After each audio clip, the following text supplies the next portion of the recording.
moderator for this session is Mr. Raymond McIntyre. So without further ado, I will hand over to Mr. McIntyre. Good afternoon to you all. And it's a distinct and unexpected honor for me to have been invited to moderate this session. We have three extremely experienced and qualified professionals in the construction industry. And in the order in which they will be coming on the program, there's Andrew Chung, who's a project manager and construction engineering specialist. He will be followed by Shardon Hay, and he in turn will be followed by Robert Woodstock, an architect. Good morning again. It's definitely an honor to be here under the theme, presenting under the theme Understanding Contracts. Contract administration is something that I'm truly passionate about, and having served as client, consultant, and contractor administrator, I've seen firsthand that the strongest contract administrators are indeed the ones who step outside of their roles and understand the contracts from all the parties' perspectives. Today, I want to share a practical contractor-focused guide to contract administration, one that will add value to not only the contractors that are here, but also to the clients, consultants, and especially to the tertiary students who are here. The habits you develop now will shape the standard of construction in Jamaica for decades to come. My hope is that this session will be insightful, thought-provoking, and deeply honest, and yes, maybe even a bit uncomfortable. Because the truth is, too many disputes arise simply because we do not read, interpret, and fully understand the contract. And when we fail to understand the contract, we weaken our ability to lead, to protect our project, and to deliver excellence. Construction success begins with understanding the contract. Strong documentation and disciplined contract administration create the structure for clarity, for accountability, and timely decision making. They reduce disputes, strengthen relationships, and gives every team member, from the laborer to the project manager to the client, the confidence that the project is grounded and on solid footing. When this discipline is missing, projects stumble, delays increase, costs rise, decisions become inconsistent, and avoidable contacts strain teams that should be working together and not against each other. And let's be clear as we move forward with this session. No decent, reputable, good contractor has every contractor has a genuine intent to deliver the required service or product and to be paid equitably. There's no desire to chase variations. There's no desire to chase extension of times. And there's certainly no desire to be dragged into court or through arbitration or adjudication. Understanding the contract keeps us aligned with the real goal, which is building well, building honestly, and building with pride. And I'll touch briefly on the conditions of particular applications. This is also known as the special conditions of contract, also known as the particular conditions of contract. One might ask a sensible question, and I have asked a question before. Why do we need both a general conditions of contract and the particular conditions of contract? Here are the reasons. The general conditions of contract are standardized and must remain intact. These forms of contracts are industrially recognized. They have been heavily tested over decades. They are used worldwide, and typically the authors of these contracts require that the general conditions of contract must remain intact and must not be touched. And also require that any changes must appear in the conditions of particular application. Changing the GCC creates confusion, it breaks the structure, and makes interpretation inconsistent. Courts, arbitrators, and adjudicators actually expect that the GCC will remain untouched. So the particular conditions of contract, as Woodrow would have pointed out, allows for customization based on the project unique needs and also the environment in which a project is carried out. I won't touch on those since he did a very good job on it. But the beauty about the particular conditions of contract is that it makes it very clear what has been modified. Once you have a tender document and you see general conditions of contract FIDIC and you see the particular conditions of contract, you know that the FIDIC has not been touched, right? So it saves you the pain of going through every single word of every single clause, right? You still need to know the GCC, but again, the particular conditions of contract make it clear what has been modified. It shows the risk shifts that the client has put in the contract. For example, and I'll make reference to FIDIC contracts on a time-to-time basis since it's more used now. A client can choose to change payment terms, right? Typically, the FIDIC contract says 56 days from when the contractor submits his application for payment. The client could, for example, change that to 75 days in the particular conditions of contract or 90 days, right? So it makes it very clear what they have changed. The contractor will then look at this and say, well, look, this affects my cash flow. Maybe this is not the project for me. Maybe I need to do a request for clarification and ask if this is a condition that the client is willing to modify. Makes it very easy. With the particular conditions of contract, makes it easy for the courts, for arbitrators, for adjudicators to look where the modifications have been made. Without the particular conditions of contract, the document set becomes legally risky. And it was very much highlighted in the session that was done this morning. Once you butcher the FIDIC contract or you butcher general conditions in specific forms of contract, it becomes risky, it creates contradictions, it breaks number in our references, it could possibly invalidate other clauses, and it complicates amendments and exposes both parties to inconsistent interpretation. We'll now move on to looking at other forms of contract documentation. Outside of the documents that form the contract, which is typically the contract agreement, I think the letter of acceptance, the contractor's tender, then it goes down to the particular conditions of contract, then the general conditions of contract, and then specifications, and then drawings, and then in the schedules, for example, bills of quantities. And this is a precedence that FIDIC outlines.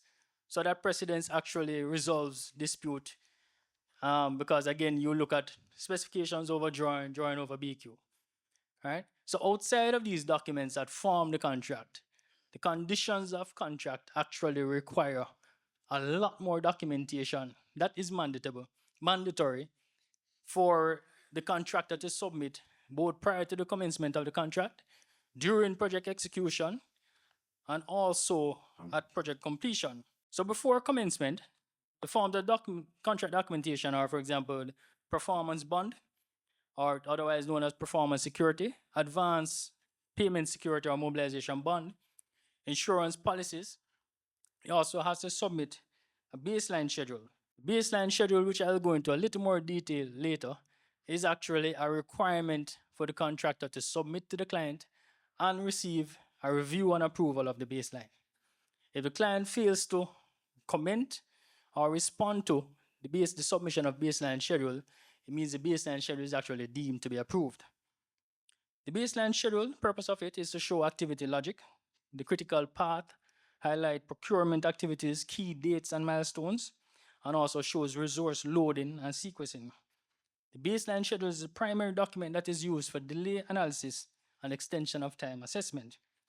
A good schedule, and I must emphasize this, is one that is realistic and one that is updated.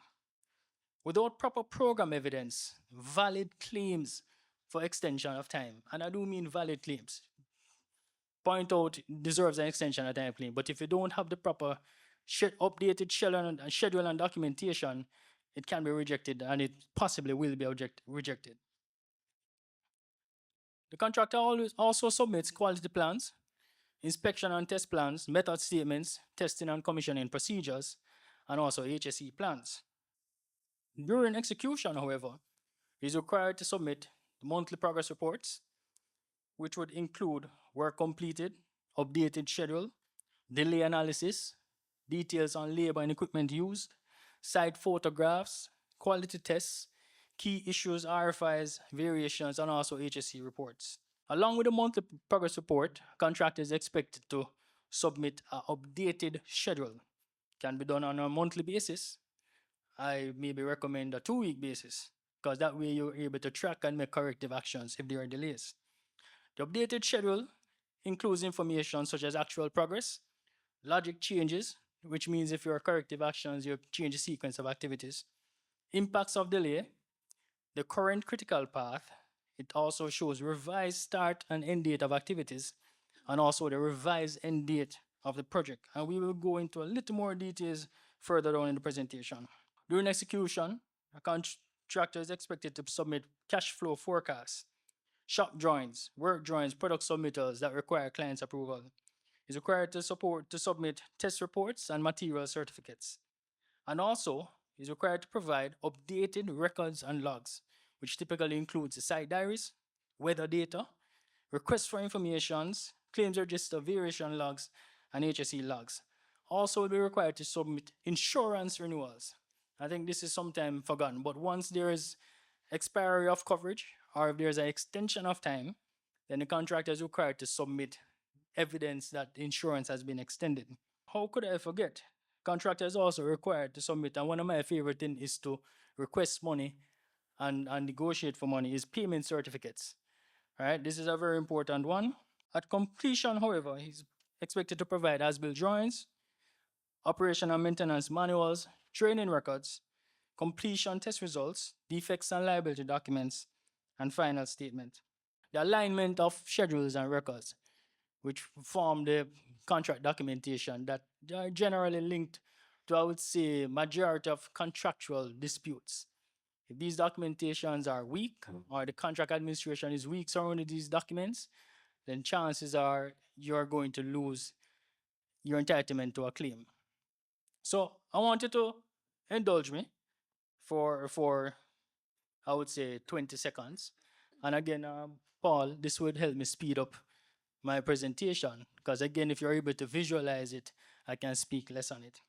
So I want you to indulge me and just close your eyes and imagine what I'm about to tell you. Nobody eyes closed. You know, I figured that this would happen because I know we have a lot of Jamaican bad men and women in here. I said, boy, I'm not close my eye around nobody, you know. But indulge me and just close your eyes and just visualize this. I want you to imagine this. Think of a project like a human body. The schedule is the heart of the project. It sets the rhythm, the tempo, the timing of every activity. But a heart cannot beat, a heart cannot keep the body alive without blood. The blood of the project is a flow of daily records and information. It's in the site diaries, the RFIs, the logs, the monthly reports, and the schedule updates that we prepare. When the heart beats and the blood flows, the project is healthy. When one feels, the entire system crashes. So this alignment of schedule and records actually forms a critical baseline for the project in the assessment of claims and in the resolution of disputes. So we'll quickly look, again we discussed, and we won't spend much time. The schedule baseline and its updates is the heart. Honestly, the schedule to me, and I would say this very boldly, is the most important and effective and powerful project management tool that a project manager has. Right? I said before that I was passionate about contract administration. I do think that I am double passionate about scheduling. And I think the reason that it piques my interest in contract administration is that contract administration actually proves that the schedule is correct. It proves that you have done your job in terms of tracking the schedule. Right? It proves how effective you are as a project manager. One practice that I have as a project manager when it comes down to scheduling is that nobody prepares my schedule. Nobody tracks it, nobody prepares it. It's a tool that I use to get intimate with the project. And that's from tender stage. Because from tender stage, a client will give you, a, I would say sometimes maybe unrealistic time frame, right? You as a contractor putting in a tender, you have to go through and you have to demonstrate to yourself before you submit that tender that you can meet this time frame. So from tender stage, I don't know, typically people prepare a preliminary schedule for tender submissions, actually go overboard and prepare a detailed schedule. So once the contract is awarded, I already have a detailed schedule that maybe you make some tweaks to. What you would have already proved, again, because you develop it on a realistic basis. So scheduling to me is, like I said, the most important tool that a project manager can have. The records, equally as important. The records I use to feed into the schedule. The schedule I use to feed into the monthly reports. And again, if you approach it that way, then all documentation, all key documentation, especially the ones that deal with dispute, all key documentations are aligned and it strengthens your evidence for claim. So again, schedule and its updates and also the records must align. Why? They create a single, consistent story of the project. They support the contractor's entitlement for time and cost. They protect against the you never told us arguments. They form the basis for accurate delay and disruption analysis. And they build confidence, credibility, and professionalism. I'm sure every client here today can assess the performance of a contractor and how good he is just based on how he deals with his documentation and how he updates and tracks and manages his schedule. So what I want to do as well is to just look at an example of that demonstrates the effectiveness and purpose and importance of the alignment of schedule and records.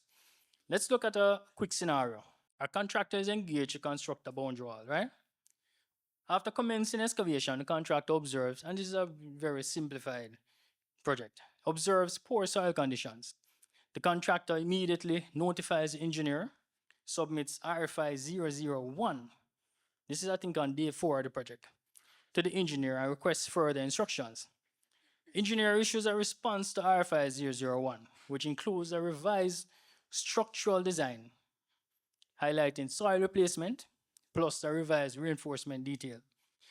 Engineer also submits a blank BQ for pricing and requests a cost proposal.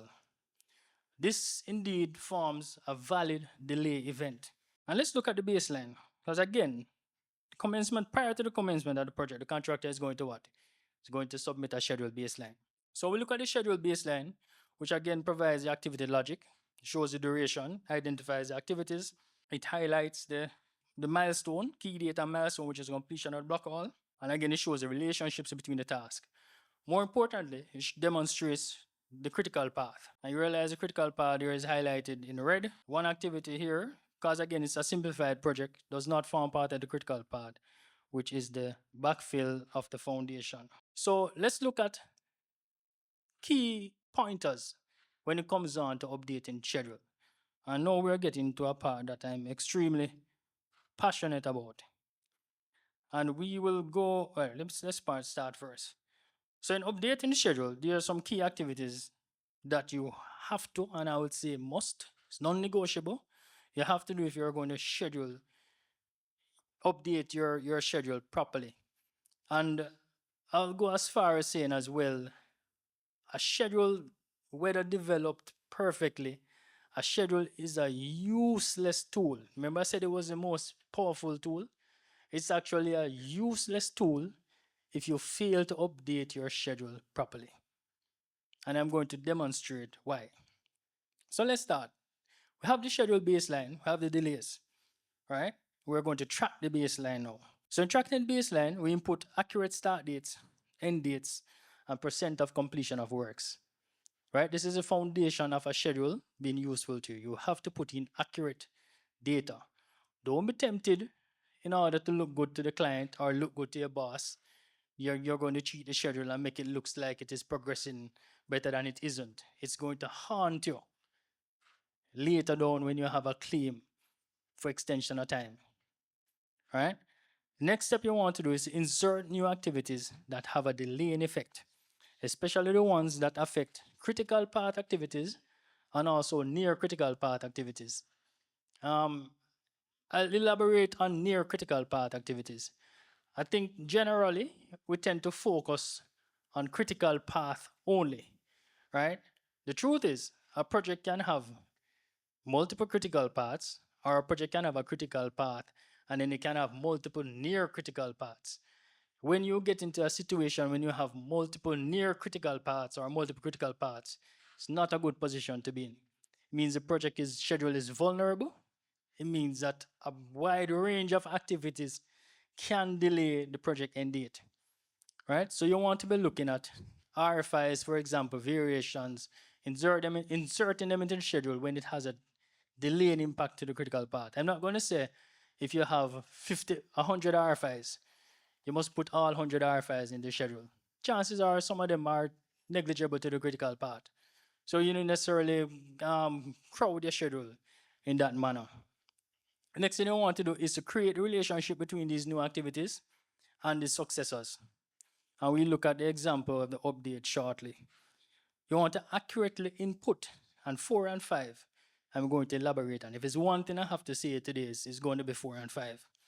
You're going to accurately input the status date of the schedule update, right? If you're tracking the schedule up to today's day, which is 25th of November, after you have updated all the percentages, after you've put in all the new activities, the next step that you must do is put the status date of the update to 25th of November, right? What that does is literally tells you where you are up to this date, right? That allows you to actually compare where you are now compared to where you should have been at this date. And it also allows you to forecast where you're going to be a month down. If you don't put in that scheduled status, you're not going to get good results from the schedule. The next thing you're going to do after putting in the status date is you're going to reschedule late and incomplete activities after the status date. This I find to be a key step that is missing from contractor schedule updates. And this is a terrible, terrible mistake to make. So if it's one thing, I don't know how many schedulers are here today, but if it's one thing I want to be clear, is that updating progress percentages alone in a schedule does not give you a true reflection of where you are, right? And let's go into common errors in updating schedules. When you don't update the status date and you don't bring forward your late and incomplete activities to start after the status date, what that does is it keep those activities in the past, right? Now think about it. You have construction of a block wall that in your schedule should have been done in August. Unless you did those two steps that I said, set the status date and bring forward the late activities and incomplete activities, those activities will always remain in October. And guess what? In August, sorry, yes, thank you. And guess what? Those activities can no longer be done in August because we're in November, right? So unless you bring those activities forward, you're not really seeing the true delaying effects that it is having on subsequent succeeding activities. So again, the results is activities appear on time even when they're late. The critical path that you're seeing is the wrong critical path. The delays are hidden instead of exposed. And the schedule will continue to show the original finish dates even when it will be completed much later. Read your conditions of particle application and your general conditions of contract. Not just the BQ, right? And I was go as far as to read it from tender stages, because there are a lot of requirements that either you have to request clarification for if you are not in agreement, right? I'll give you a quick example that will help you to understand. Let us say a contractor is struggling. He decides that he wants to win this particular contract. This particular contract is going to get him back on track. All right?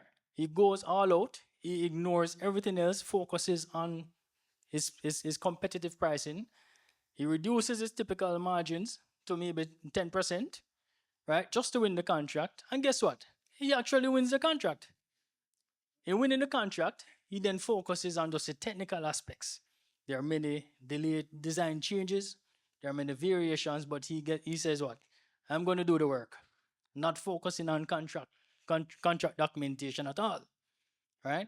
So he goes through, does it, and then when it comes down, and he has the multiple critical parts, and he has the delayed forecast past the project completion end date, he submits an extension of time. Guess what happens? He has no documentation, he has no evidence to win an extension of time claim. So it's rejected, it's thrown out. When the contractor, well, I guess almost finishes the work, guess what? And the time passes, the client actually informs him and notifies him that they're going to apply liquidated damages. All right? When they look at the liquidated damages clause, it's actually in this conditions of particular application. Guess how much a liquidated damages clause is? 1% for every day of delay, capped at 10%. This man is now 60 days beyond the completion date. He has lost, he has not made a single cent, and he's still obligated to finish the contract. He's now bankrupt. This is the importance of reading your contract clauses from tender stage, right? If he had done the right thing, he would have read the clause, he would have sent the clarification request to the client, he would have said, yo, this is crazy. They would have either said, look, we're sticking by it, time is important to us. Or they would make the changes and say, all right, look, everybody is complaining, because once you do the clarification, it becomes public, right? You raise the attention of the other contractors to say, yo, this clause, I never see it. Is I look it in this man, raise it, right? So again, it's important to read your contract. For the clients, provide coordinated tender documents. Your drawings, your specifications, and your BQ must be aligned. Far too often, we see contradictions between these three documents, requiring again that whole folder of RFIs that once submitted takes delayed responses, which again in turn delay the activities. Avoid tendering on incomplete designs. We know there's pressure. There's pressure. Boy, this thing have to go. This project have to start. Right? Let's get this out. Doesn't matter. Put some provisional sum on it. Let us get it out. And a lot of the times, the provisional sums end up very inadequate. The contingency sums end up inadequate. Right? So again, we have to be more accurate with the documentation that is going out from the client side.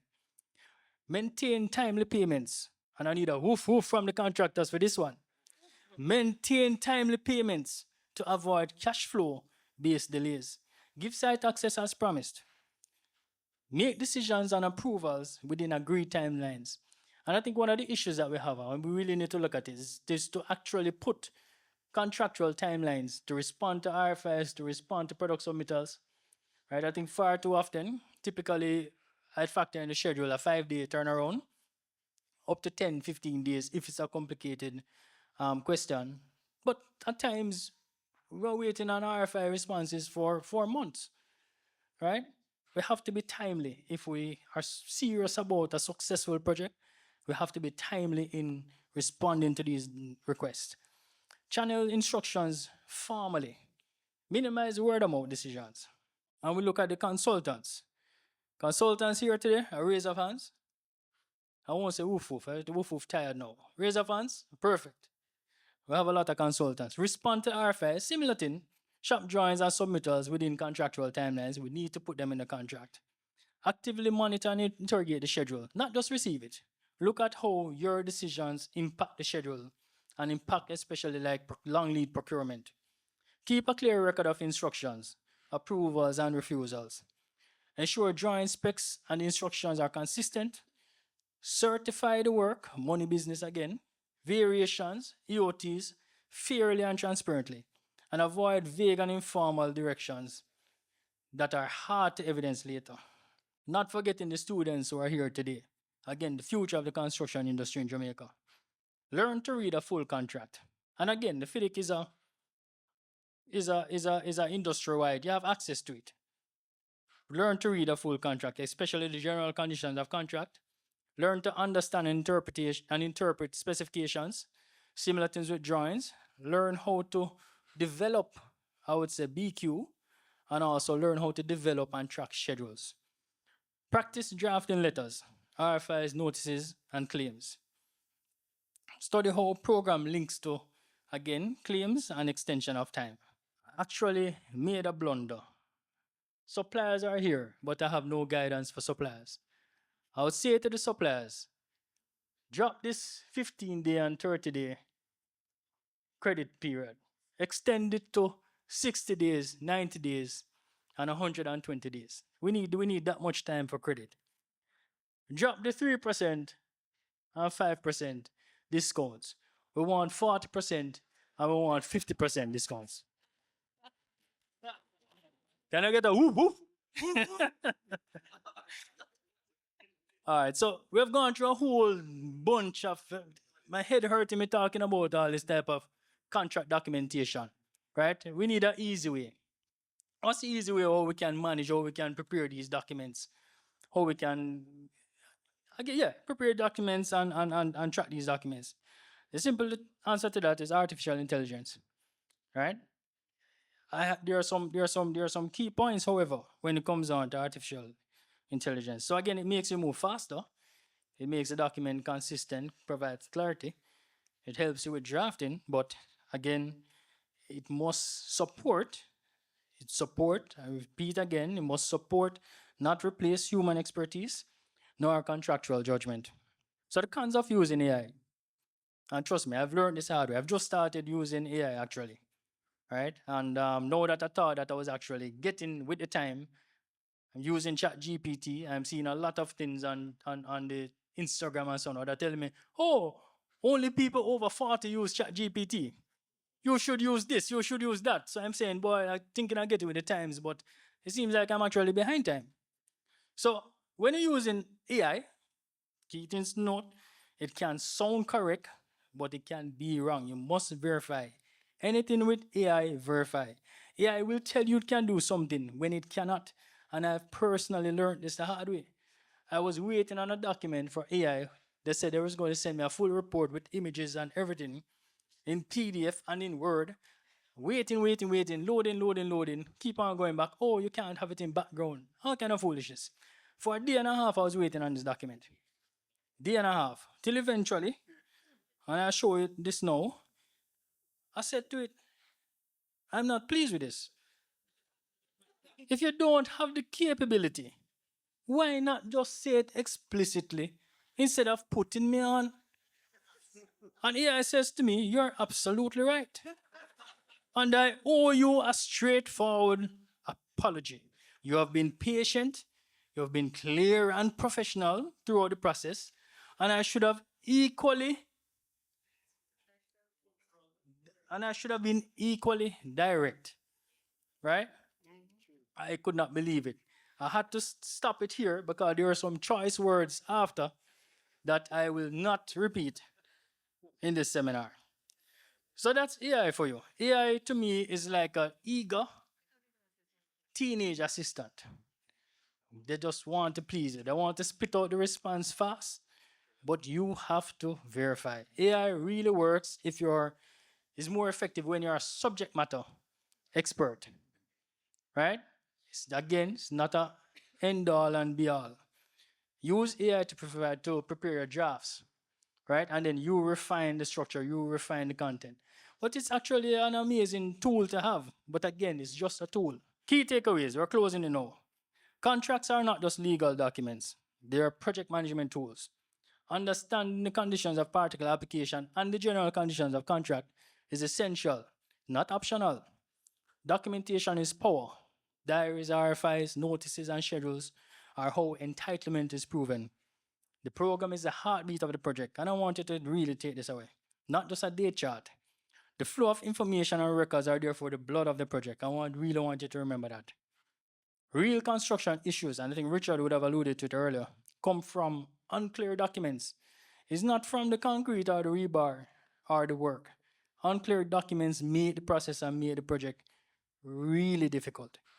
And again, Richard said all contractors are constructors, but not all constructors are contractors. The difference between both is that the contractors have to account for contractual risk into their tender costs and into their implementation. Ladies and gentlemen, that closes my presentation. This afternoon, we're going to be talking about the subject of tendering. By show of hands, how many procurement specialists here in the room this afternoon? Just very quickly. I'm seeing one. Can't be only one here. Wow. Okay, well, let's take it as just one. Others are being shy. So, talking about tendering today, and our objectives really are going to be quite simple. Though this room is not entirely filled with practitioners, we do have some students here. But the intention is to talk about a subject that obviously impacts very significantly on contracts. And as the points on the board show, we're going to be talking about what the tender process looks like. What do we need to be taking account of? We're also going to be touching on what are some of the types of tendering that are available, that are utilized, and how do those tendering decisions impact, good or bad, on the procurement route for your project. And last, we're going to be touching very briefly and comparing two very popular types of stages of methods, which is single stage or two-stage tendering methods. So what exactly is a tender, right? Let's go to a few possible definitions. Okay, a tender is an invitation to make an offer, right? I put something out there. Come on, guys, give me an offer for what I would like to have done. A tender is an offer in writing. Very important option there, yes? Does it have to be in writing for it to be a tender? Maybe, maybe not, but it certainly helps if it is categorically written down and explicitly clear. A formal document, it's a very long one. A formal document used to invite interested parties to supply goods, services, carry out works, and it sets out the requirements of the end user, okay? Most importantly, it must be fair, it must be transparent, and ultimately we're trying to get a bid in place for a contract. So in my view, a tender, the term tender can have more than one meaning. We can be speaking to the process itself, as well as we can be speaking to the documents and the submissions that are received that we call a tender. But we're talking about construction this afternoon. So in the construction process, when we speak about tendering, we're generally speaking about selecting a contractor, right? Who will ultimately, at the end of this process, enter into a contract. And we spent the better part of the day already discussing the contracts. You'd have heard at least two of your presenters before me speak to the implications of the tender process not being understood and what ramifications may occur during the contract. So obviously we need to make sure what's in the tender is clearly understood by all parties. So we're going to be looking at tendering very briefly across three rough headings, right? Preparation of the tender, the exercise itself to undertake receiving tenders from the marketplace, and of course, the evaluation of what comes back to you thereafter in order to make the award. So tender preparation, four very simple headings, okay? What exactly is your project about? It's a very simple point, but it cannot be understated. How well defined your project is and the scope that the bidders, the suppliers are responding to, if not clearly articulated, it's almost inevitable that they may misinterpret what you're asking to be done. And then post-contract, when you're now getting this thing built, the likelihood for variations may arise, the likelihood for misunderstanding, and misunderstanding leads to claims, claims leads to dispute, and as Mr. Whiteley says, sometimes arbitration is the end point. It's almost an inevitability these days. Whether or not you end up in the courts in front of an arbitrator doesn't preclude the fact that you have been in a dispute with the contractor multiple times during the construction process. But also, how are you going about selecting the contractors that you are going to be working with? Ultimately, you want to make sure you have a contractor in place that you can work with, that has a good track record, right? How are you making that determination? What is the best approach to selecting these contractors? And what documentation are you going to put in your tender? That's very much going to be dependent on what you're actually looking to construct. Not every single tender must constitute drawings and bills of quantities. How many people here are familiar with the CIC's minor works contract? Having actually used it on a project before? Very few people.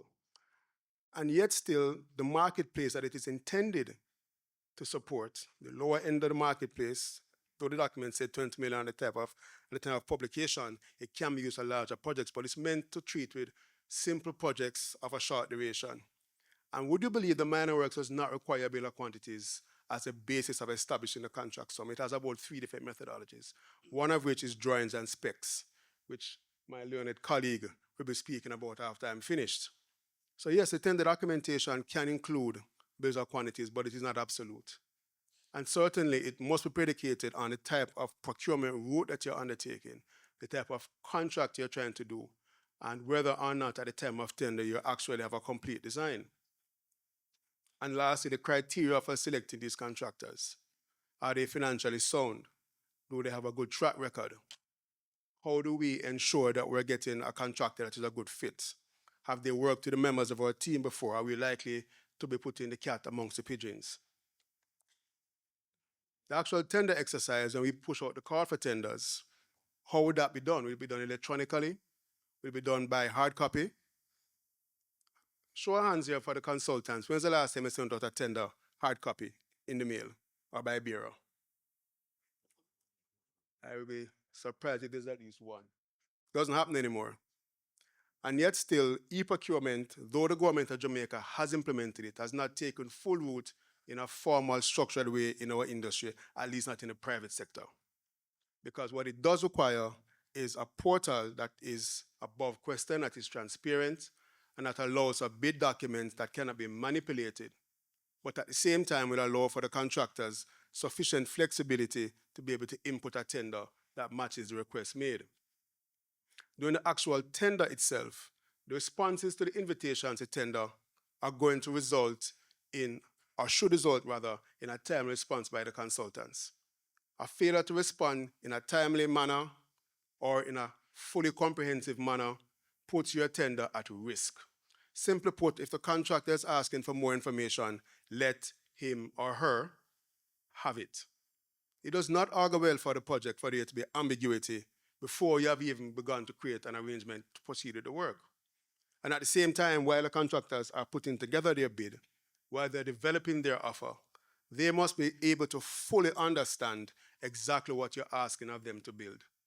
And so the responses to these requests not only must be done in a timely manner, but they must also be shared with all the bidders. I've seen practices where contractor picks up the phone and he calls one person in the procurement department, maybe his friend that he has drinks with on a Friday evening, has a one-way conversation around something that is critical for all bidders to understand. He gets an answer from his friend, brethren to brethren, but that response, because it is informal, does not get documented in an update to all bidders. That is extremely poor practice. Now, obviously, the ethical issues around it, I don't need to explain that. But the other issue around this is that it does not create a written record of the communication with the bidder. Because here's this guy who has now relied on information from his friend in a very informal setting and has baked into his contract arrangement something that there's absolutely no written record of. And what if this very thing that was articulated verbally becomes a question later in the tender that nobody can actually confirm? Then the contractor has put himself underground right from the get-go. And so tender meetings and inquiries must also be formally recognized, formally distributed in meeting notes. And any amendments that flow from the 2 points above must also be clearly articulated and shared with all parties. I know it seems very, very obvious and almost commonplace, but you'll be surprised how often these things do not happen in a tender, whether public or private sector. Lastly, the submission and the closing of the tenders.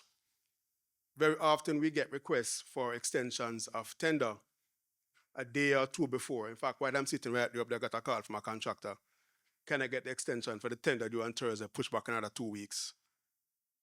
Now, yes, the contractors may need more time. Yes, they need to reply to the marketplace. But the employers, when putting out the tenders, must be aware that it is absolutely important that the process is fair to all concerned. All the contractors who are putting the time into bid on the project are spending time and money utilizing resources to put in a bid. And any request for an extension of additional time must be given due consideration, but should not be frivolously undertaken. because you also run the risk of putting a contractor who has already put a bid together at a point where he may no longer have interest in the tender when another 2 weeks is added on. He may very well in that 2 week period get another invitation for another bid that's even more interesting than yours, and you have lost some contractor from your pool. Tender evaluation. Now this is where it gets really interesting from a quantity surveyor standpoint. Non-compliance with the tender requirements goes without saying. These should be clearly articulated what you need to provide. If they're not provided, you should be disqualified. But what happens if the very contractors that you have chosen to disqualify because all of them have missed out one requirement or the other, some of them minor, how much leeway should be given? The client said, boy, I cannot afford to go back to tender again. Well, remember I said before, the process must be fair and transparent to all. It means that notwithstanding the failure of the contractors to meet the requirements, it is not suitable, it is not appropriate to simply allow one contractor favoritism over another because you think that the one criteria that they have missed out is unimportant. If they can treat that one criteria unimportantly for your tender, they're going to treat the smallest of things that will become important on your contract just the same. What about tender prices that are too high or too low? I had a project manager say to me recently, when I get the bids back, I take the highest one, I take the lowest one, I throw them out. I take the ones in between and I see where we sit. Is that fair? Is that reasonable? Absolutely not. Does it mean, however, that that tender that was way too low is not a bona fide tender? How do you know whether or not the contractor has some other means or mechanism whereby he can undertake the work at a substantial discount to the project? Maybe he really wants this job to keep his office open. Maybe he really needs this tender to tide him over. But then you're also the client thinking, am I going to take this one low bid as my guinea pig? These are considerations. Again, I'm talking private sector here because obviously GOJ has a very, very straightforward procurement process. And I know there's a presentation from PPC later, so I'm going to tread very lightly there. But also, we're looking at the financial capacity of the contractors. What does their cash flow look like? How many projects do they have currently running? These are all considerations that are important to making a right selection for your bid. And last but not least, has the contractor performed poorly in similar type works? Now, one of the ways to get around some of these issues that we're talking about in tender evaluation is to actually predetermine them by doing a pre-qualification process. It allows you to take a look at the contractors to understand what their position is in all of the categories except price beforehand, so that you can understand whether or not they'll be able to do your project, whether they'll be a good fit or not. But far too often, a pre-qualification process is put aside because we're in a rush to get to tender, because the employer says we need to get out the tender by next week. As Andrew said earlier, tender and incomplete projects is becoming a practice here in our industry. The tender clarifications that came about previously in the tender exercise, I mentioned a scenario where one was done verbally. Whether or not the contractor has taken into account these clarifications is also another important factor that must be looked at. And also the communication with the bidder post-tender relative to the bid that they have supplied. The GOJ handbook has a different approach to the Code of Procedure for Selective Tendering that is published by the CIC relative to the correction of bids. One allows for the correction of all errors. The other one says the bidder must stand by the bid as submitted, which is best practice. There are very many different trains of thought regarding this, but ultimately these rules must be communicated to the contractor before the bid, and they must be abided during the tender evaluation process. Lastly, the tender selection and award. Once the entire process above has been followed clearly and transparently, it is the expectation that the employer will end up with the best contractor suited. But obviously, we have to follow all the rules, don't it? You're going to get the best guy for the job, project is going to go swimmingly. Well, not necessarily, because have you actually chosen the best procurement route for your project? As Andrew said earlier, one of the problems is we are tendering an incomplete design. We have bills of quantities that are based on drawings that were submitted at submission stage, and we have construction drawings issued when the contract ready to start. What if the employer instead, knowing that his design is not fully complete, chose an approach using construction management where packages can be let that allows the design process to continue? Are we looking at other options for the procurement process? So procurement routes must be clearly looked at before we make a decision on which contract we're going to go into. As the graphic shows, I can't put the cart before the horse. So let's take a quick look at some of the more popular procurement routes. There's turnkey, the contractor takes full responsibility. All he's going to do is hand over the key on completion. Employer just has to give him an initial scope. Design and build, the younger cousin to the turnkey, except in this instance, the contractor does not have all the responsibility. He's actually given a preliminary design that he has to then expound on and then take responsibility. In the middle, we have our traditional route, where we're going to tender on drawings that are expected to be fully complete. 9 out of 10 times, however, we are actually going to tender on drawings that are preliminary for submission stage only. And in the background while we are tendering, the design team continues to plug details into the drawings. And you sign a contract, baking in variations into your project. But we also have 2 other methods that will allow for design to continue even while we are tendering and even as construction has begun. Management contracting and construction management, which are very similar in nature. I won't dive into them much because I'm conscious I think I only have another 6 minutes, although Mr. Williams doesn't yet pause me. So let's take a quick look at how they tee up against each other. We were looking at the spill of risk. And risk is a very big factor that should play a part in determining your approach to the tendering process. Obviously, as you can see, the more risk is placed on the contractor's side, the less control the employer has, going right back down to the construction management where you're actually picking out the packages one by one. But we must now pair that with the procurement method in terms of tendering that is suitable relative to the procurement route that we're actually undertaking. And I go through this as quickly as I can. When tendering, the entire marketplace is going to respond. Obviously, you lose as much control. However, you do get a much broader response. Is that good or bad? Sometimes you get all the small fish in the pond. Is your project going to be the testing ground? Maybe, maybe not. Selective tendering. What if we actually go and handpick the contractors that we know are good at the type of project we're building? I'm building a warehouse. I'm using a building methodology that is not very common in Jamaica. There may be 4 or 5 guys I know that have done it before. Let's go with those guys only. Yes, that gives you greater confidence. But what if these contractors are not interested in your project? You select the 5 of them, nobody sends back a bid to you. Okay, what if we pick Andrew?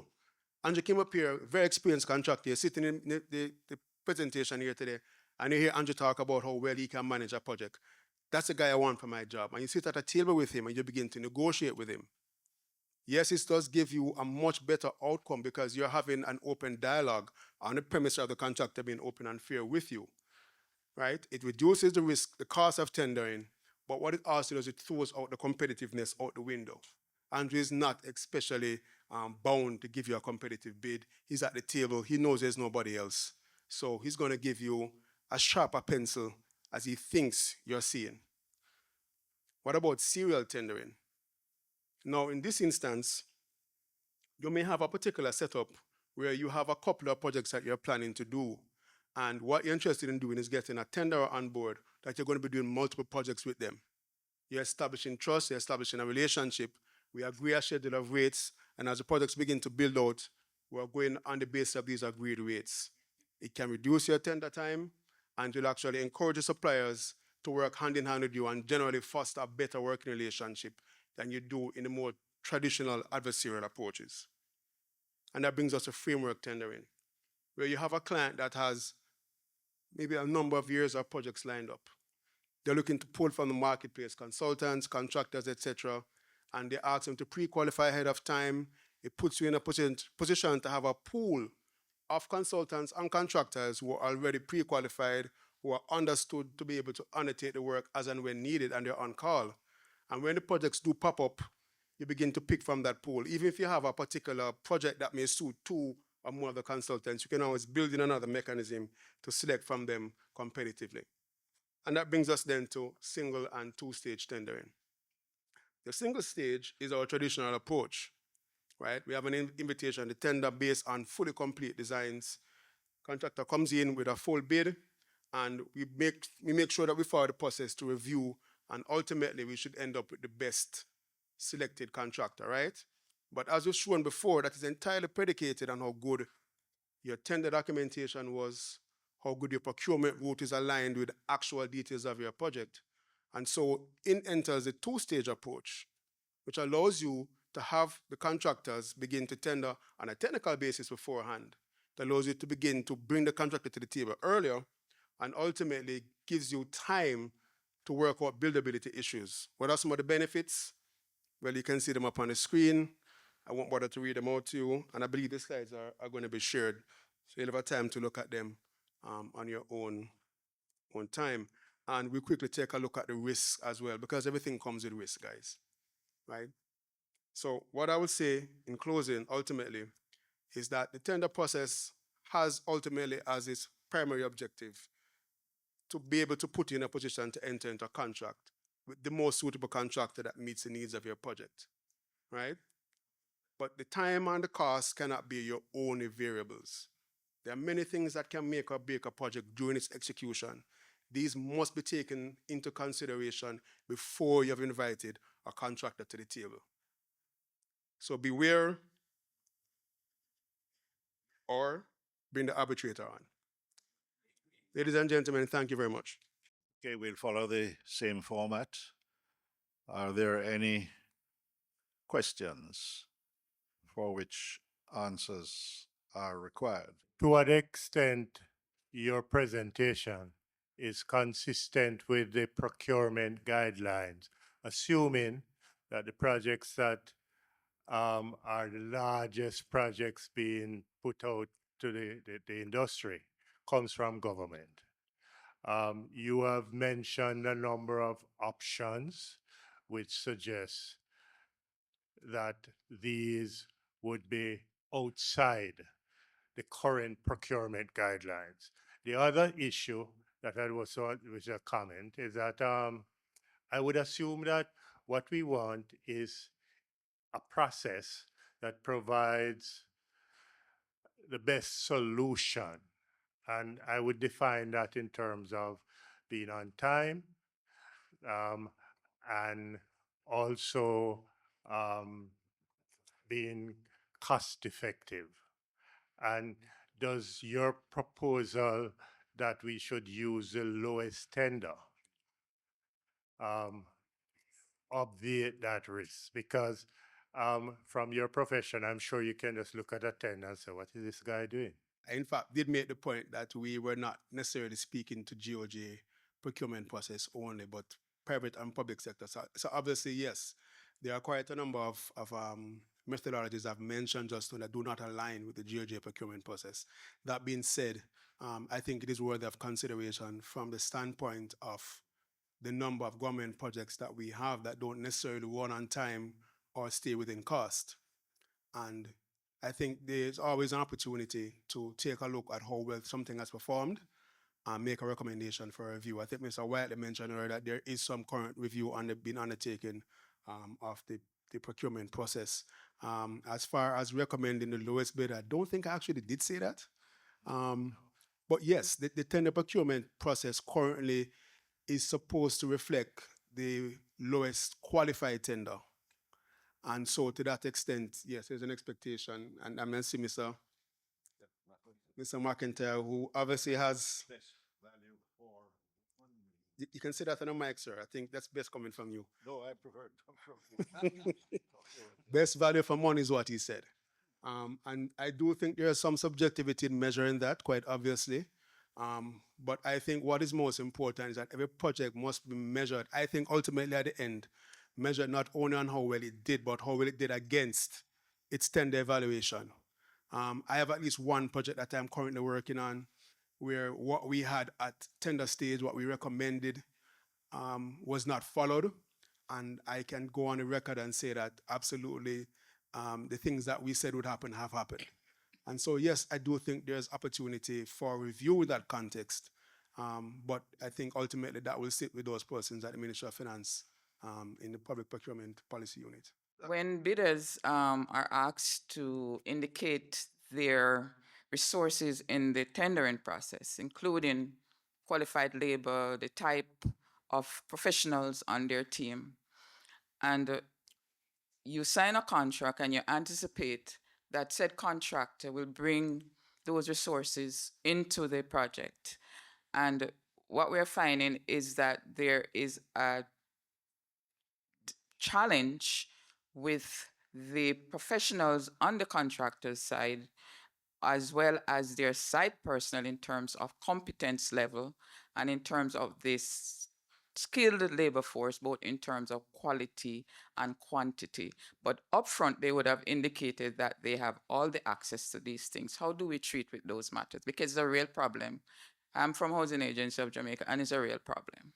There is an opportunity when going to tender for you to put in those particular applications, conditions that you wish to be undertaken or to be followed during not only the tender but the construction process to enable the project to flow smoothly. If these particular personnel need to meet a particular competence level or qualification level, that can be written in your particular conditions as a condition that must be followed. And the contractor will have penalties if they fail to maintain. Just as it is when the employer, if there is a death in the consulting team, they have to replace a consultant likewise. So I think that's one possible solution. The question of what a penalty may be and how do you implement that penalty without it causing a detriment of your project success is another thing entirely. But that to me would be the obvious approach. And I think it starts obviously with opening up better channels of communication with your contractor from the get-go to ensure that if you are not able to meet the requirements, you're going to have to bring on additional personnel to supplement, which is something that we have done in private sector. We've had at least 2 projects, at least my office has been on, where we've supplemented the contractor's team at the contractor's cost and with the contractor's agreement, because the contractor has clearly demonstrated the inability to maintain the level of competence required. Whether or not that can meet the Georgia requirement is, again, another question for those persons at Hero Circle. Come out, Stuart. For Chardon, back in the day, when we contractors used to submit tenders physically, there would have been a lockbox. Now it's emailed or you upload to a server. How do the contractors know? Because sometimes the server upload window is 6 hours, 4 hours. How do the contractors know that checks and balances are in place to ensure that, let's say I enter my bid and then somebody doesn't call somebody and tell them what our bids were? I will say from the GOG procurement standpoint, I will defer to giving an opinion on that because obviously that is a system which has been tested. And as far as I'm aware, the Ministry of Finance's policy procurement unit has put in place mechanisms to ensure that that system works as advertised. And your tenders are secure. From the private sector standpoint, quite frankly, there really is absolutely no guarantee there. And this is one of the points that I was raising earlier regarding return of tenders in electronic context. I think there is sufficient time now, having had an electronic platform on the government side, for us to develop one on the private sector side.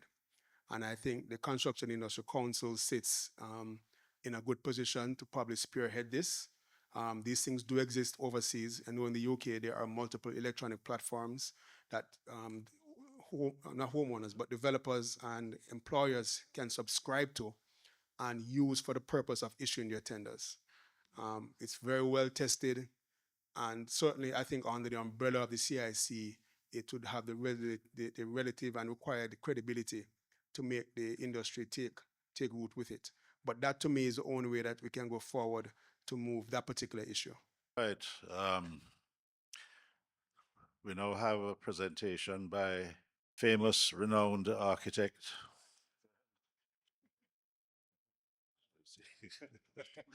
Mr. Robert Woodstock. And so he's going to be speaking about, I think it's specifications and drawings, unless I have it wrong somewhere. And so let's give him a welcome. When invited to present on drawings and specifications, my first reaction was, why me? And I queried the IMAJ secretary manager, believing that there must have been a mistake and that this being a seminar on contract documents, they wanted me to talk on the CIC standard form of contract, as I had done so on previous IMAJ and CIC seminars. Then I vaguely remembered making some sort of presentation on drawings and specifications at another IMAJ seminar at the Wyndham Hotel when it was functioning over 30 years ago. As the fog cleared, I recalled that one Don Mullins was a seminar chair for the IMAJ. And today I see that another Mullins, Richard, is president of the IMAJ. Back then, I knew a lot about the preparation of drawings and specifications, but the industry has changed so much. This time I had to seek advice from my younger associates who really would have been able to make a more technologically exciting and meaningful presentation. Two other little tidbits of interest I noticed when comparing understanding contract documents seminar then and now. Firstly, that I'm the only presenter who has been rolled over and brought back after all these years. And secondly, that at least today I have a couple fellow architects here on this side. The good thing about the two coincidences is that there is no one here to shout out boring. We've seen it before. And therefore, and there is someone who can provide assistance, none other than Stacy and Dennis and Heron, when it comes to the specification side. So let's begin. What are contract documents? The CIC contract refers to them in the Articles of Agreement and again in the Conditions of Engagement in Section 3 contract documents. A reasonable definition is that contract documents are the legally binding construction working plans, sections, elevations, schedules, and technical details prepared by the architect and engineer that visually describe the project to be built by the contractor for the employer under the agreed construction contract. Drawings form the base documents that work in a tripartite concept with the specifications that amplify the information on the drawings and the bills of quantities. That is a measure what is on the drawings, listing all the items, and quantify the work required to complete the works. All three form part and parcel of the overall contract documents. Purpose of working drawings is to show how the design is to materialize. Good working drawings give the contractor the exact information he needs, no less, no more. Working drawings are the vital link of the designer's intention and the contractor's execution of the building. The process is highly iterative.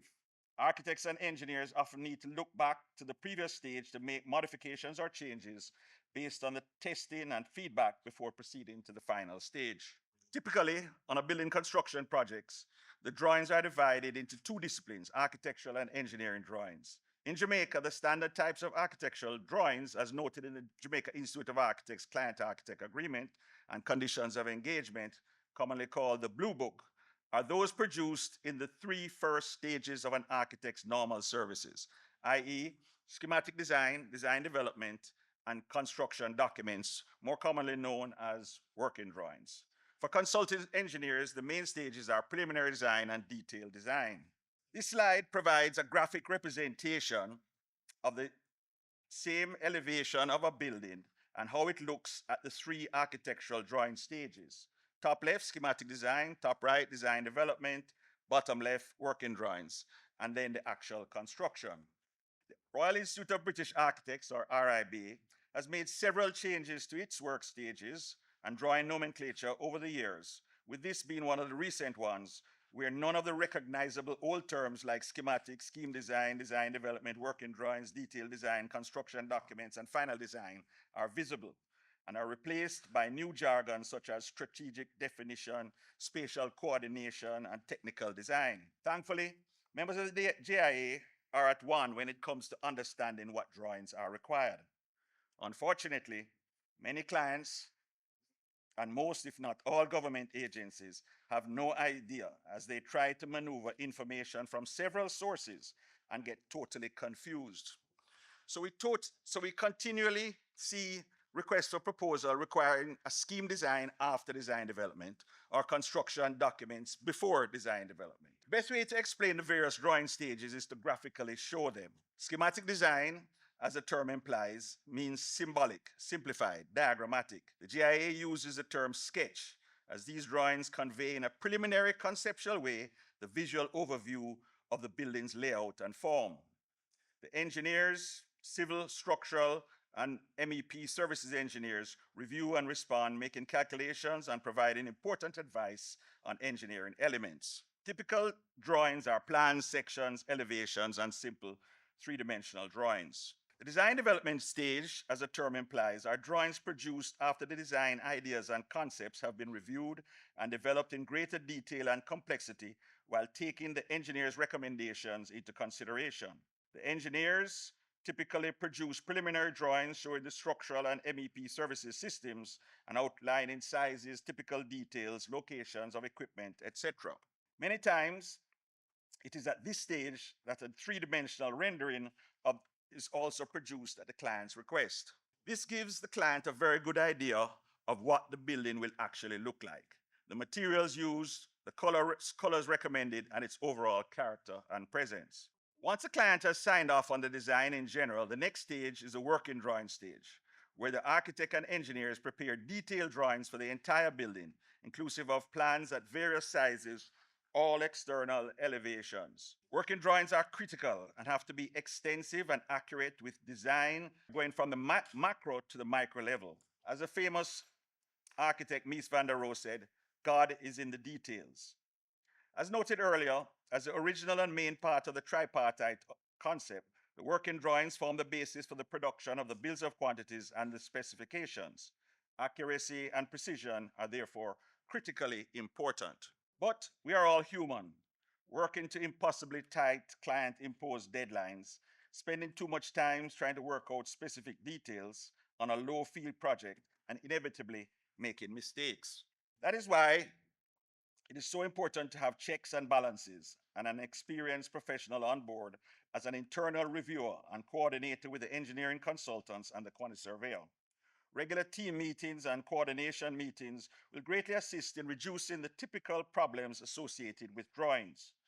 Good drawings, comprehensive, clear, and easily understood, are useful to all parties at all stages, especially to the contractor. Drawings are critical at several stages, and nothing can be done without them. They are required for the client to buy into the concept. They are required for tendering. They are required for statutory approvals. They are required to get the building built. They are required to provide information on what was built, etc., etc. That is why it is incomprehensible for government agencies in their RFPs to spend the least amount of time for the preparation of drawings and the longest amount of times for the approval of them. Drawings provide the what, where, and how, and are structured at various levels: location, component, assembly, and schedule. While this is important, we sometimes go overboard with complexity, leaving room for the contractor's foreman to poke fun at us. One of Louis Hellman's cartoons highlights the inherent fragmentation, variability, and potential for misinterpretation in fancy architectural drawings. So here is the architect who comes in and says, "Morning, I've brought a set of our new streamlined working drawings rationalized in accordance with the latest standards. Let me explain first that we have AI location plans on the standard three-dimensional grid with codes and symbols indicating key schedules, etc., etc., from which you refer to A4 assembly sets, in turn allocated codes and component schedules, referring to the secondary schedules, from which you find the relevant component drawings, etc., etc. I'm sure you'll find this system will improve the speed and efficiency, not to mention the communication. Bye-bye for now, I'm off to my creative designs." And the foreman takes the drawings, throws them to his draftsman and says, "Sort out this XXX mess and do us a proper drawing, will you?" This cartoon, I think, explains it all. While CAD excels at detailed design work, BIM offers a comprehensive view of a project with the ability to connect and access extensive data. BIM should therefore improve project coordination by enabling real-time collaboration, allowing teams to identify and resolve issues before construction begins. Our firm is currently working on a large project and utilizing BIM, with my associate Darren Johnson commenting as follows. During the construction drawing stage, we implemented the use of BIM, where we utilize a single shared 3D model. This integrated workflow greatly reduced conflicts between disciplines, leading to better coordination and fewer errors. As a result, many issues are identified and solved early, therefore saving time and reducing costly rework. With regards to improvements during the last 10 years, he commented, the biggest shift has been the 2D CAD to full building information modeling. In an ideal setting, instead of manually coordinating drawings, BIM allows us, engineers and contractors, to work in a shared 3D model. This improves accuracy, reduces clashes, and speeds up coordination. Drawings now contain more technical detail and digital collaboration platforms like Vectorworks, Cloud, BIM 360, and Procure. And the cloud-based collaboration software allows teams to work from the latest drawings in real time. So to conclude the drawing section, a reminder that some of the old stuff, like general office standards, are still important to easily understand and interpret drawings and to note the requirements under the CIC contract for contract drawings. Finally, after all the struggles and several drawings from schematic design, design development, working drawings, and through to construction, the more explanatory drawings, we are sometimes able to complete the building and see to fruition what was designed. And so we now turn to specifications, the second part of the presentation, an often neglected element of the tripartite concept. What are specifications? Specifications are the written requirements that the contractor has to follow in constructing the works. An AI overview describes construction specifications as detailed written instructions for a project that describe the quality of materials, workmanship, and performance requirements, alongside other critical details like installation methods and compliance standards. Together with the architectural and engineering drawings, they provide the contractor with information and guidance to ensure that what is built matches what was designed. And so there are a number of standard types of specifications, which include prescriptive, reference, proprietary, and performance.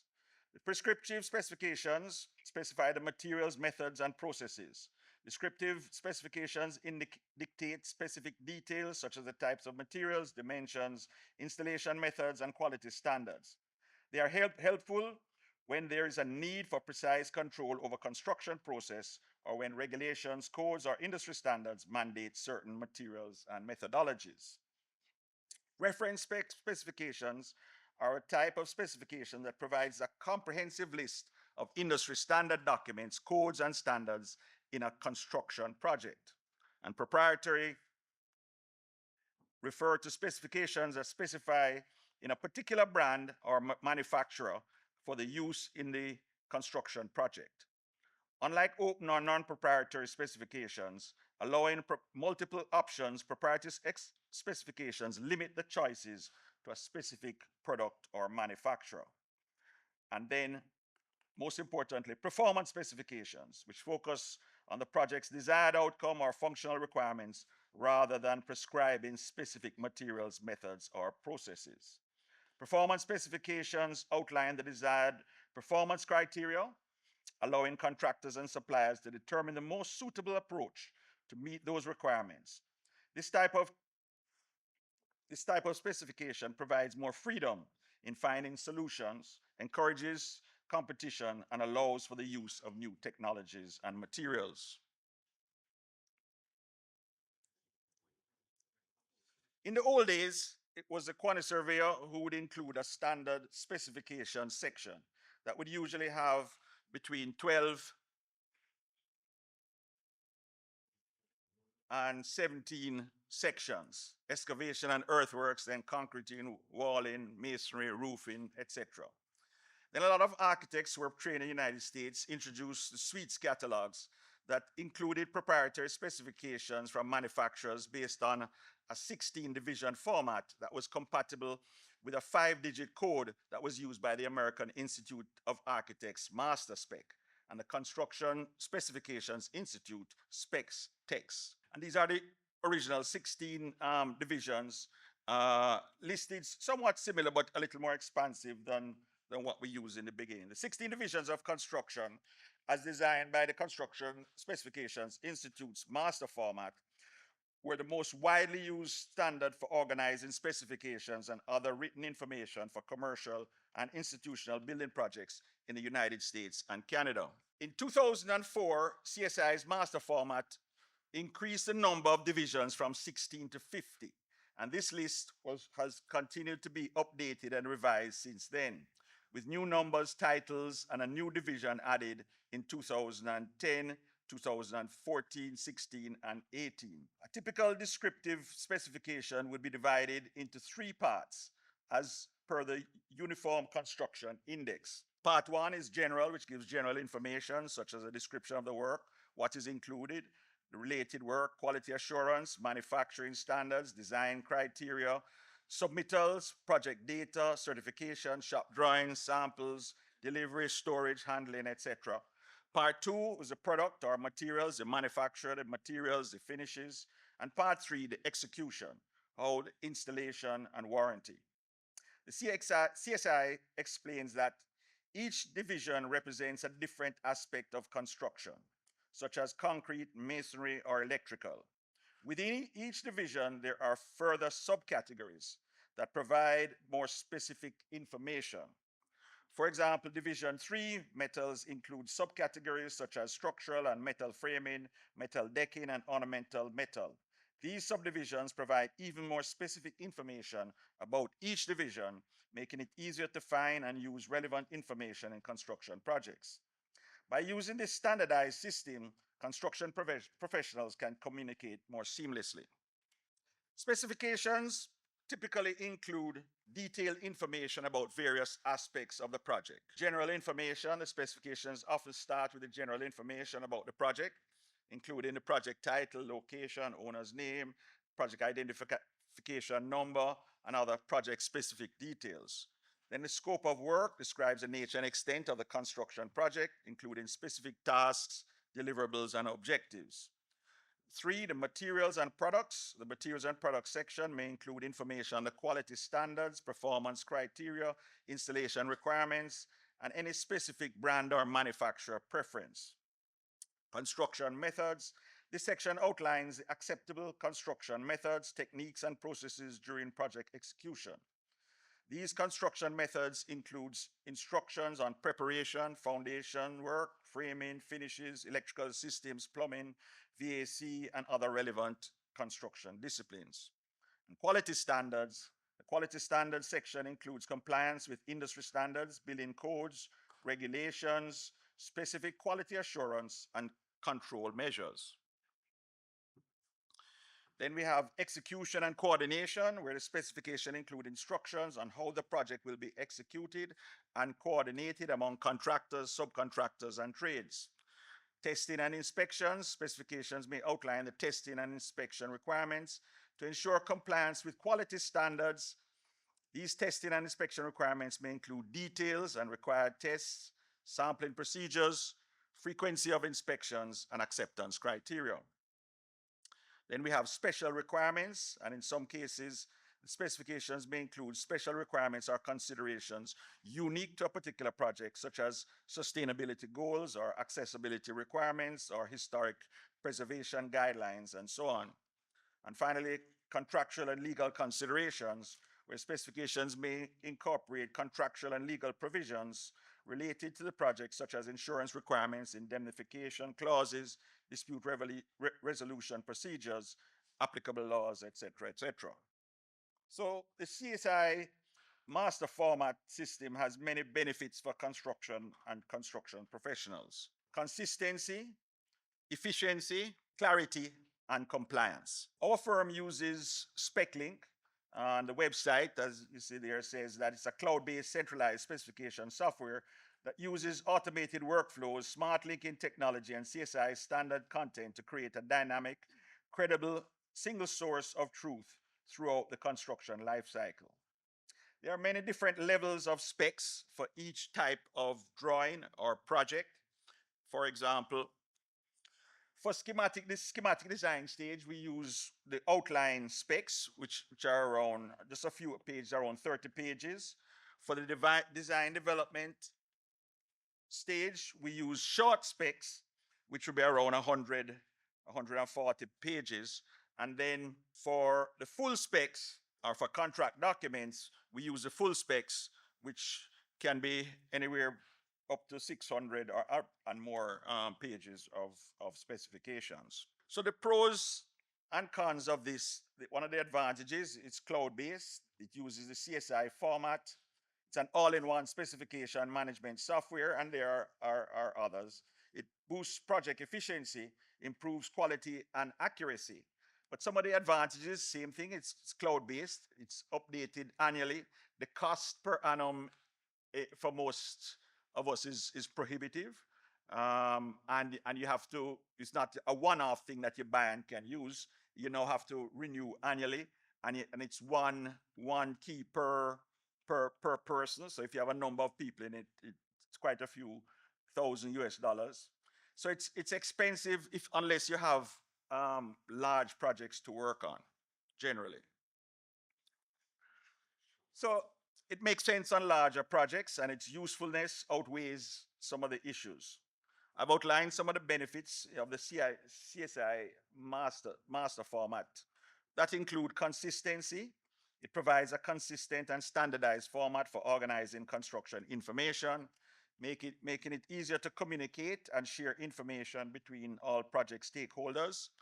Efficiency, it helps professionals to quickly locate and access the information they need, saving time and reducing errors. And clarity, it makes it easier to understand the scope of work for each project, ensuring that everyone is on the same page. And compliance, it helps professionals to ensure that their construction documents and specifications comply with industry standards and regulations. Like drawings, specifications have also changed. They used to focus on listing materials and products. Today, they are more performance-based, emphasizing fire ratings, energy performance, acoustic control, and environmental standards. Examples like LEED, although not affordable in Jamaica. We use their guidelines. Overall, we may conclude that modern drawings and specifications are now detailed, more coordinated, and more focused on performance and sustainability than they were when last I made a presentation some 30 years ago. Thank you. Mr. Chung had said that he had some premonition I can see into the future. But I think, Mr. Woodstock, you answered my question for me a while ago. So you knew what I was going to ask, right? However, can the clients get a proper flow of what comes first? You do your architectural drawings. Should the architect supply their specifications? And does that then lead to the QS? Or is it, as they say, run everything concurrent and the QS slap the specification at the back of the document and send it out, just to please the client? And especially if we're doing a lot of government projects where time is so important. Remember, we have that 5-year revolving door. What pressure does that put on our consultants to then develop the projects where myself representing Wicon now gets these documents that we have to finish the construction in X time? And sometimes also you may find that the procurement time takes 1 year, the construction should take 6 months, and the drawing should take 6 weeks. How do you manage the time? I know the JCT has a contract which allows for some contractors' design in the contract, so that in situations where something is a particular piece of specialty, you could have an element of contractor's design. So instead of the usual intermediate JCT or the standard form of building contract, there is an additional. Well, I know during my presentation we spoke about the development of contracts. That's also what Robert just spoke about, which is one of the developments that has not yet found its way into our local contract, meaning the CIC building contract. That's the contractor design portion, you know. So sometimes, just as Robert has said, you have the client having their consultants do the overall design, but there is some element of it which is left to the contractor. So that would naturally only be able to be dealt with once the contractor is on board. But in terms of one of the questions that was asked earlier, in terms of most contracts, at least contracts that are properly prepared, and let us say FIDIC, for instance, using FIDIC as a guide, it indicates a hierarchy of documents, right? So it's important that you understand the hierarchy. So normally, the drawings would tend to be higher up the scale than the bills of quantities.